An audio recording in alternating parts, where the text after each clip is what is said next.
Well, when you're driving Big Red, everybody's a smaller car. Hi, I'm RJ Gottlieb. I've been running Willow Springs International Raceway since I've been a teenager. For sure, it's the track that I have the most miles on of any other track anywhere. The first time I actually drove around Willow Springs, I was 16, 17, and this was before I was able to have a road racing license to be able to drive and race a road racing car. So it was actually a time that I was just going out with my dad. He rented the track for practice, and because I had a driver's license, I was able to take either my dad's car, and also my dad actually rented a Corvette at the time, and we took that around the track and really raced the hell out of that thing. And that was sort of the early days when I was learning the track and learning how to drive. But then Big Red was built, and the first place we took Big Red to test it was Willow Springs International Raceway. And when we brought it out there, you know, I had already been around the track in some of these other cars, and so I drove Big Red around Willow Springs, and that was probably my earliest experience driving a race car around Willow Springs, and ironically it was Big Red.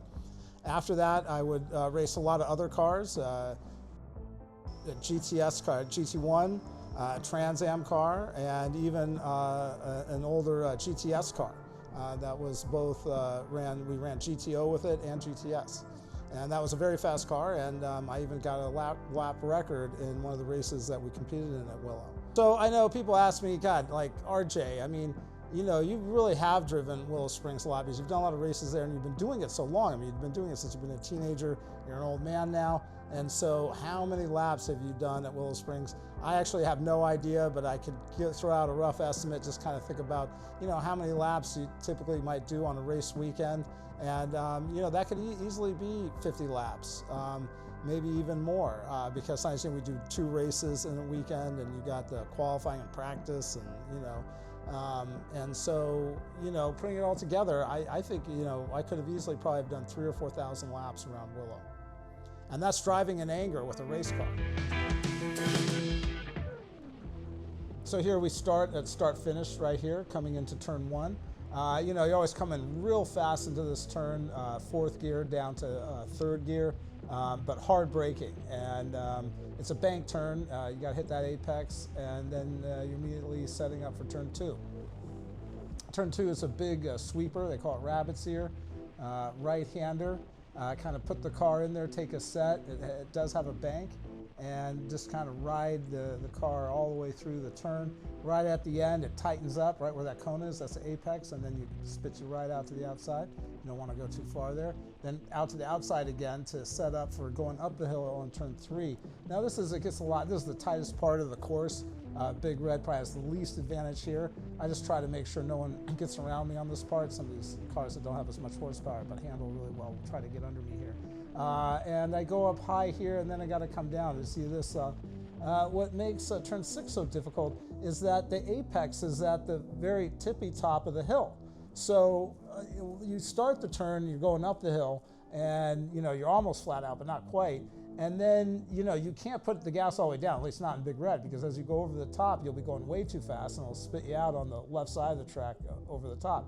So you know, you kind of modulate there, and then as you're coming down the backside, then you go flat out. And that's kind of, that's a wild ride too, because there's, you know, the car is light from going over the hill and then going downhill, and now you're going flat out. I'll go almost to the top here, but not quite, and then come down to the right and hit that apex right there, and then back out again. And that's real light. You're going downhill, but getting back on the gas, the car's real light right there. And that's turn 8.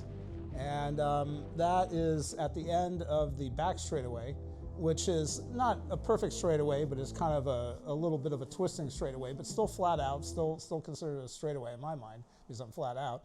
And then you come into this turn very high speed, and you know, one of the tricks is to not slow down too much, because you can go through this turn so fast. One of the things about it is it's always been lumpy. And at the speeds that I'm going in the cars that I'm usually going through on this turn, is that you really feel those bumps, and you get what's called bump steer. You know, when the rack and pinion steering gets pushed up and down so hard by these bumps as you're going so fast over it, it wants to steer the car one direction and another, and there just really isn't that much you can do about it. And you just, as a driver, you just kind of fight it as you go through it. But that's always something I kind of fight going through this turn. It's just something I've gotten used to in the turn. And what's interesting about his 9 is, again, you've gone through 8, which is very high speed, which I've talked about. And then you come into 9, and 9 starts off with, you kind of come into it in a little straightaway. But then it turns to the right, and it keeps getting tighter. They call it a decreasing radius turn. It gets tighter and tighter and tighter and tighter until you hit the apex, and then you're right there on the front straightaway.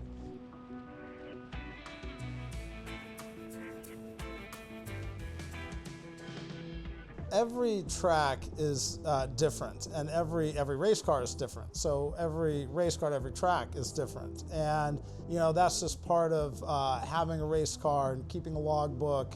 And basically, you go to a track and you test and you make changes, and springs, shocks, tires, and camber, caster, a lot of things, and that fine tuning makes a big difference. It can be actually all the difference between these cars that look the same and one going a lot faster than another. And so people ask me, RJ, do you have a setup for Big Red at Willow? And of course we do. We've been running the car there for decades. And in the beginning, you really do most of the fine tuning, and you kind of get it to a place. And so probably for a long time we haven't done a lot of tuning to it. Although things change over time, the tires and wheels have gotten bigger, the brakes have gotten bigger, and the shocks have improved, the springs have changed. So as these things change, then we retune the car to these things. So in a way, it never ends. But in general, there is a setup that we've had for a long time for Big Red at Willow Springs, and we keep and know that setup, and that is that is in a sense, I don't want to say a secret, but that is proprietary, and it is something that we don't give out. People say, wow, someone could copy what you guys did with Big Red with the build book, and yes, you can, but you don't have our setups at every place. And Big Red has setups now at Bonneville, it has setups at Pikes Peak, it has the setup at Willow Springs, at Sears Point, at Mid-Ohio, and they're all different. They're all completely different. And in a way, it's a valuable thing. It's something that we've built over the years, and if anyone in the future wanted to take the car and compete in these events, this would be a very important thing to have, because it takes a lot of time and effort to go through the learning curve to get the setup at every place. And like I'm saying, like the setup at Pikes Peak was a lot different than we thought, and so was Bonneville. Both those places were radically different than any setup we had done at any typical track, and that was surprising to us. But it's something that we got help from other racers, and we tested ourselves, and now we got that. And so yes, we have a setup at Willow, and it's all in the crew chief's logbook. And it was just one of my memories when I was younger. I was a young kid, and I actually was super production champion in 1989. I was 19, and I'll never forget, in one of the races, it was really hot. And these days, actually, I found out that when it gets really, really hot, they'll just actually cancel the race. But back in the day, the late 80s, they didn't cancel it for nothing. And it was actually, no joke, it was 114. And I think I may have even had one of the early cool suits, but like I always complained, these things would work like fantastic for like 2 laps, and I'm not kidding. And almost so cold that it'd almost be too cold, like you'd be like, oh crap, you know what I mean? And then immediately the thing would be lukewarm, and then finally just warm. It would get the temperature of everything else in the car, which was like 120 degrees. And it was just it was just a big thing laying on you, between you and your suit, and just got even hotter. And wow, I did finish the race, and man was it hot, and it was just one of those things where I was like, it was probably the sort of hottest I had ever gotten in my life. It was interesting when I went to the movie Ford versus Ferrari, which was a lot of fun. I realized, I started watching the track, and I could tell just from the first second that, hey, that's Willow Springs.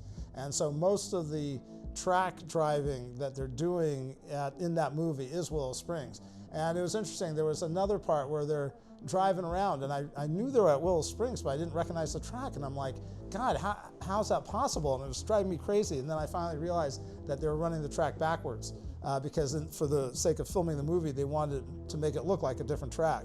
And it did, even to me. I was like, wait a minute, it's Willow, but I don't know like which direction are they going? And I realized they were doing it backwards. So kind of interesting. They used that track a lot in that movie. But you know, a lot of the original history of muscle cars and Shelby and all that kind of stuff, all those guys went to Willow Springs. I mean, that was one of the major tracks near LA.